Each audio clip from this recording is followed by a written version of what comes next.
I went to court. I got pulled up, even though I took the advice from Superintendent Andre Bonjour that night and bought these firearms. They were only pellet guns.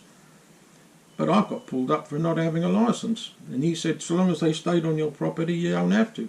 He didn't give me a report. I got the contents of that information myself. As soon as I came home, I wrote what went on that evening.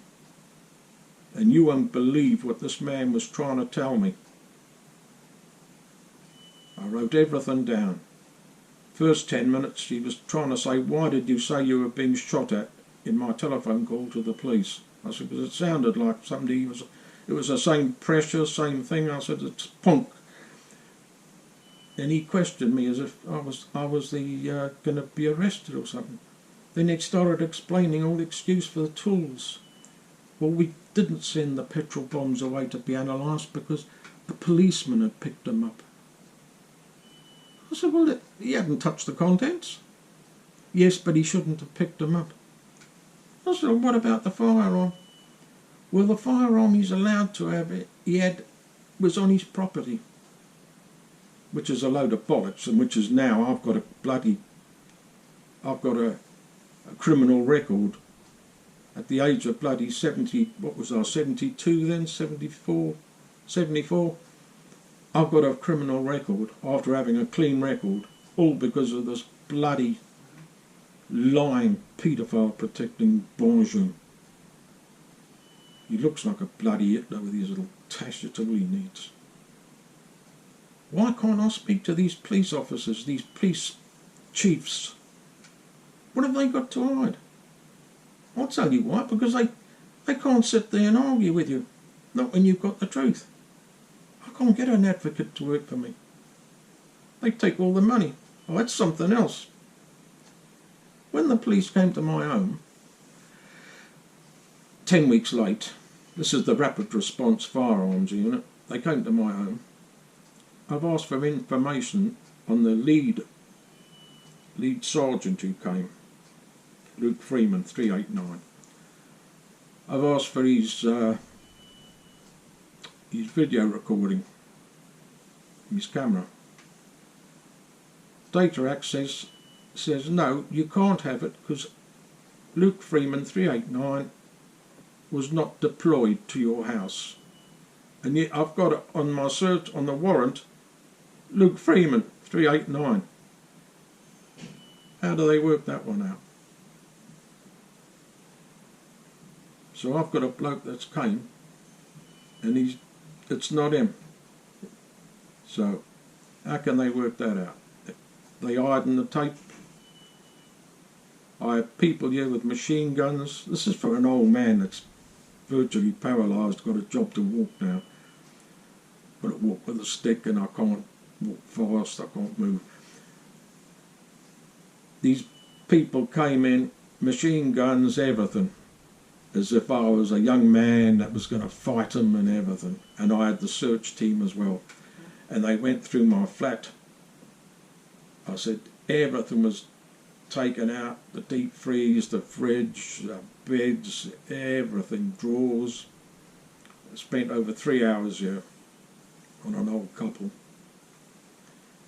But that was part of life. That's how I said they're the ones that were in the wrong. They couldn't work out. They should have been here within 24 hours. If I had gone out in the public and shot at somebody, they wouldn't have put in the Evening Post, oh, we knew about it 10 weeks before. Because when I stood up in court, I asked, is there a spokesman for the police, Jersey States of Police in court? And he said, yes. I said, well, tell me. I said, why did it take you 10 weeks to come to the house of a man holding a revolver on his chest? I can't tell you right now. He said, I don't know. And it's same as Relief Magistrate Peter Harris. He wanted me to give a bit of a report on why I had these weapons in my possession. I said, well, it's hard to put all these years into one short letter. I said, but I did it. And I said, I explained that Bonjour said it was okay. I was just taking his word for it. I said, I wanted to prove him wrong. I said, it backfired and you've got me. I said, but I've not taken him out, nothing. He knew about him. He said nothing. He just went along with being told what to do from somebody higher up. That's what this case is all about. It's not about the perpetrator and what he done. It's about the case of how they covered up this case. And I've tried and tried. But the more they wrote to me, the more evidence they gave me. Bloody ridiculous. You can go on and on and on. As I say, Christina Moore, she had a video with the gun across my chest. She did nothing. Richard Menefee had a video. He did nothing. The police had it. They did nothing.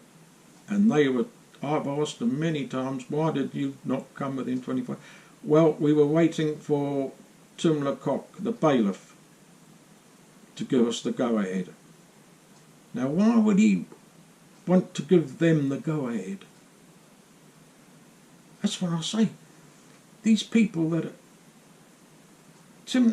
these people in high jobs, powerful people, Tim Lecoq, he was giving the police the go-ahead. He should have had nothing to do with it. Why would the police take orders from him? I'll tell you why.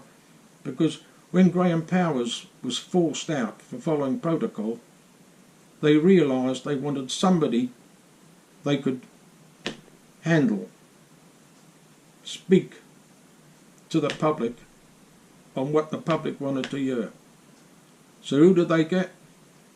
Mike Bowron, Mr. Walkabout. He was there just to look good, and he was told what to say. And we've got the same now with Robin Smith. He don't use his head. He's just there to do as he's told. It's powerful people, rich people, and the people that are silent that are telling these people what to do. That's why. You've got it. It's weird world now. Now you've got what? So we've got, in part 6 of my thing, you'll hear me talking about the powerful people and the rich and the silent. Well, this is what it's like. You can't get to see anybody nowadays. They all hide behind locked doors and security men.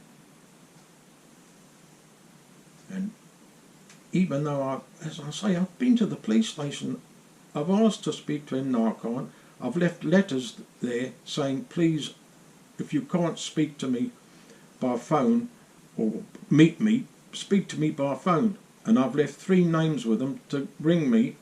If we can all get together, we can have a chat. They ignore my pleas, everything. Why? It's disgusting. It's all right, I'm not packing up, I'm still going to keep going. This case gets worse and worse. Ruined my family life. I don't see why all these people should be picking up their big pensions when they've all ignored protocol.